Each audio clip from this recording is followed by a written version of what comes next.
Em nome do Pai, do Filho e do Espírito Santo. Amém. Ave Maria, cheia de graça, o Senhor é convosco. Bendita sois vós entre as mulheres, e bendito é o fruto do vosso ventre, Jesus. Santa Maria, Mãe de Deus, rogai por nós, pecadores, agora e na hora de nossa morte. Amém. Ó Maria concebida sem pecado, Rogai por nós que recorremos a vós. São José, Rogai por nós. podeis vos assentar.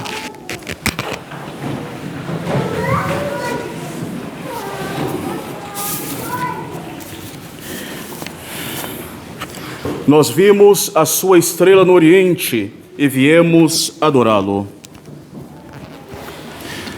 Nós celebramos nesse domingo, de forma antecipada, a festa da Epifania do Senhor, também conhecida como festa dos Reis Magos, festa que em outros tempos era celebrada com uma comemoração equivalente e mesmo maior que a festa do Natal de Nosso Senhor.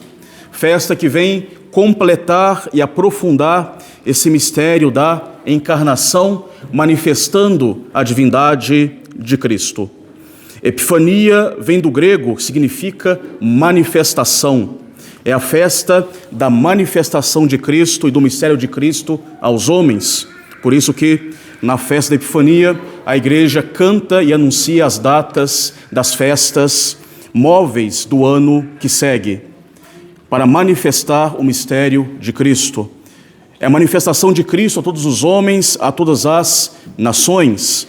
Festa em que nós manifestamos que aquele menino que nasceu em Belém, aquele menino adorado pelos pastores como filho de Maria, deve ser também adorado como Deus. Ele é Deus, aquele menino é Deus de Deus, luz da luz, Deus verdadeiro de Deus verdadeiro, e todos devem ouvi-lo, todos devem adorá-lo.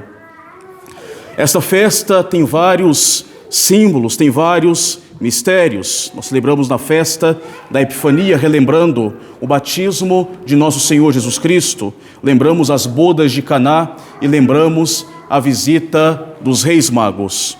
Batismo e bodas de Caná, justamente que são representadas pela bênção soleníssima da água que a igreja faz na vigília da Epifania.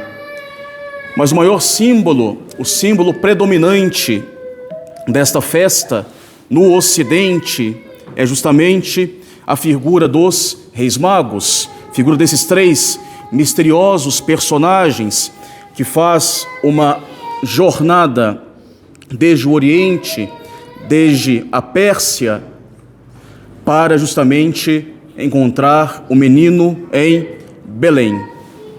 Eles vieram guiados por uma estrela maravilhosa, uma estrela que conduz até o local onde encontrava-se o domingo, o menino e a família, e a sua família.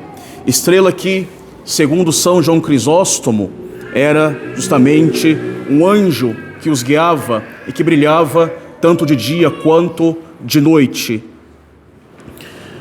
Os magos, eles são as primícias dos gentios, as primícias do povo pagão. E neles nós devemos ver toda a humanidade que deve se dirigir para a única salvação que é nosso Senhor Jesus Cristo. E assim como essas primícias dos gentios foram guiados por aquela estrela milagrosa até o local onde estava o menino, todos os demais que pertencem à humanidade devem ser guiados pela luz da fé, pela pregação da igreja, abandonando assim as suas práticas de idolatria, de feitiçaria, de adivinhações, de astrologia, para abraçar a verdade, para abraçar a salvação, salvação que se encarnou e que nasceu por nós em Belém.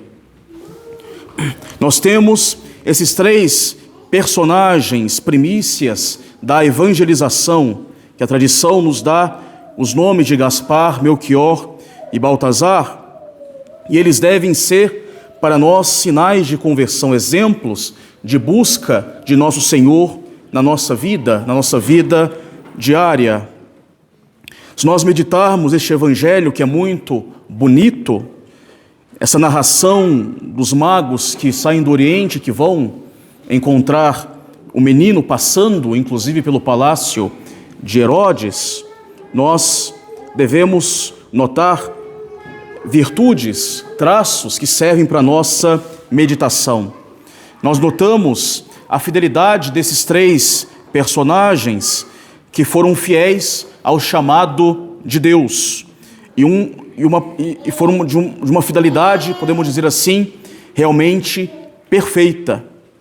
Eles viram aquela estrela no Oriente e com prontidão, uma prontidão generosa, fervorosa, perseverante, eles se levantaram e seguiram para buscar o Mestre. Prontidão generosa, fervorosa, perseverante, que são qualidades de uma verdadeira conversão e que nós devemos ter diante da inspiração de Deus, quando Deus bate à nossa porta e nos chama para a excelência da vida cristã. Nós vimos a sua estrela e viemos adorá-lo. Eles viram a estrela no Oriente e identificaram como sendo o sinal do Deus nascido. Não trataram a estrela como Deus, mas como um mero sinal que conduz para Deus. Não seguiram eles a estrela, não fundaram eles a religião da estrela, mas, através daquele mero sinal, a estrela, que quiseram chegar à verdade plena, que é nosso Senhor Jesus Cristo. Viram a estrela no Oriente, e tão logo, sem hesitar, eles partem numa jornada para buscar o menino. Assim como disseram a Herodes, nós vimos a estrela e viemos adorá-lo. Não deram nenhum intervalo, não pararam, não se demoraram, mas viram e foram. Viram porque sabiam que ali estava a verdade plena, que ali estava a salvação para todos, e quiseram, com amor, com generosidade, buscar aquela verdade e abraçá-la.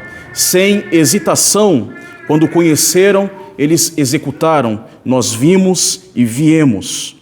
Às vezes, nós demoramos, quando conhecemos a verdade, para colocá-la em prática em nossa vida, às vezes por preguiça, às vezes por respeito humano, às vezes por falta de um espírito de sacrifício. Os magos nos dão o exemplo. Nós vimos e nós viemos, sem hesitação, sem demora, sem tardar. Nós vimos a estrela e viemos adorá-lo. A fé neles resplandece com uma convicção firme, com uma convicção realmente inviolável. E eles tomam então essa resolução firme, então logo colocam em prática este projeto. Assim, neles a graça de Deus, na sua força, não distinguiu o tempo do conhecimento e do ataque, as horas dos seus combates, o momento da sua vitória. Tão logo a graça veio, tão logo a graça triunfa. Nós vimos e nós viemos. Assim deve ser a graça na nossa vida. Nós conhecemos a Deus, Deus bate a nossa porta e nós aceitamos e nós tomamos uma decisão. Esses personagens nos dão um exemplo de retidão de coração, retidão tão necessária para ouvir esse Deus que bate a nossa porta e nos convida a adorar seu Filho como o Rei único das nossas vidas. E eles, diante dessa graça, eles colocam de lado as incertezas da empreitada, coloca de lado as repugnâncias da natureza, coloca de lado o medo dos homens, coloca de lado os perigos do caminho. E nem o desaparecimento daquela estrela sobre Jerusalém, nem diante daquela obscura inveja de Herodes, eles não souberam parar, mas insistiram em buscar aquele único que poderia dar a eles a salvação. E assim, quando nós encontramos a verdade, encontramos o caminho que leva para Cristo, quando nós fazemos as coisas assim por um verdadeiro amor a Deus, as dificuldades devem parecer para nós mínimas, ou ainda tais dificuldades serão facilmente ultrapassáveis com a ajuda da graça de Deus. E assim, dessa forma, deve agir a alma generosa, que não deve conhecer ou temer os obstáculos, deve saber se incomodar, deve saber privar de alguma coisa, deve saber fazer esta longa jornada tão necessária do progresso espiritual, deve saber sofrer algum sacrifício, deve ver isso como pouco, porque o que mais importa é encontrar aquele que vai nos dar a salvação, encontrar aquele que nos dará o crescimento espiritual. A alma generosa, ela vê somente a Deus, conhece também somente a Deus e pouco se inquieta com o restante. Sabe daquela promessa de Cristo: buscai a Deus e todas as coisas virão, como acréscimo. Buscar primeiramente o reino de Deus e a sua justiça, o resto virá por acréscimo. Os magos fizeram uma jornada incansável desde o Oriente, desde a Pérsia, seguindo aquela estrela muito misteriosa para contemplar Deus, nascido como um menino. E mesmo quando eles perdem a estrela de vista, quando a estrela chega perto de Jerusalém, eles não perderam a esperança e a coragem, mas eles vão até Jerusalém, vão perguntar onde está o menino. É interessante, como dizem os padres da igreja, que a estrela, ela some sobre Jerusalém, sobre a capital, para que os magos possam ir até Herodes, porque é dever dos governantes reconhecer o Cristo, o verdadeiro Deus. Então Herodes foi forçado a apontar o lugar onde estava Cristo. Isso, a providência vai guiando para essas coisas. É dever dos governantes apontar o Deus verdadeiro. Herodes o fez sem mesmo o saber e mesmo fez com uma má intenção de depois perseguir o menino. Então a estrela some sobre Jerusalém para que os magos possam ir até Herodes e a autoridade oficial possa reconhecer onde está o Deus verdadeiro, onde está o Rei verdadeiro, e assim o fez a providência. E sumindo essa estrela que os guiava sobre a cidade de Jerusalém, eles não perdem então a esperança. Isso também deve ser para nós uma lição, uma bela imagem para as almas fervorosas, que devem perseverar apesar das dificuldades, apesar da noite escura da alma, devem permanecer firmes, apesar das tentações, quando faltar aquelas luzes muito especiais que Deus nos dá. Porque depois de um certo isolamento, depois das securas da vida da alma, se nós formos fiéis outra vez, encontraremos não mais aqueles pequenos raios de graças, mas uma graça muito maior, que é a graça de Deus frutificada em nossa alma. Vendo novamente a estrela, eles ficaram possuídos de uma grande alegria. Também é um exemplo de alegria cristã, um sinal de alegria por causa do encontro do bem, que é o Salvador, o bem da salvação. Exemplo da alegria da conversão, quando nós encontramos a verdade, quando nós nos deixamos tocar pela luz da verdade e a graça divina passa a habitar em nós, a nossa alma prova uma verdadeira alegria espiritual. É exemplo desse autêntico sentimento cristão, sentimento de alegria cristão, que faz com que nós cumpramos os nossos deveres para com Deus, com este sabor de poder encontrar a Deus através dos nossos deveres.